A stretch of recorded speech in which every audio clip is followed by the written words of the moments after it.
How can we defeat the enemy known as OCD, and specifically in Islamic jurisprudence? Right, I talked about this last week. Or was it the week before? So the same stream last week, go listen to that. Also Google Seeker's Guidance, Being Balanced. I did a seminar. It's on mental health, but it deals with this and deals with therapy. That's your way out. OCD, look, with every problem in life, Allah subhanahu wa ta'ala sends to people, there's two ways of dealing with it. You either deal with the symptoms or you deal with the root cause, right? And sometimes it's better to do both, right? It's good to do both. But if, a lot of the time, especially when it comes to fiqh, people just deal with the symptoms.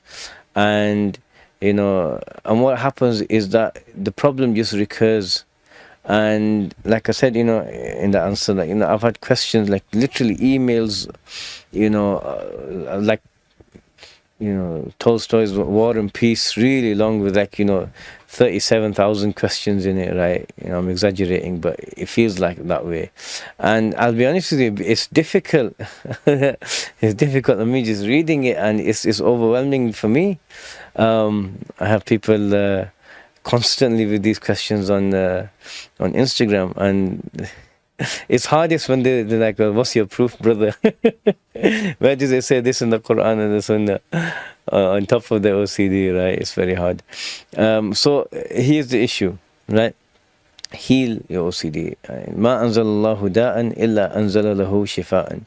In Sahih al-Bukhari, the Prophet said that, sallallahu alayhi wasallam, Allah has not manifested any illness except that He has also manifested a cure for it, a healing, right? So therapy is the way forward for these sorts of things, and many people have been cured of their issues. And there's one thing or another, so that's what you do. You take it seriously, and because it affects your deen, fixing it is an act of worship. You will be rewarded because you're removing an obstacle between you and worship, and the worship of Allah subhanahu wa ta'ala. So that's the means, and Allah knows best. La ilaha illallah Muhammad Rasul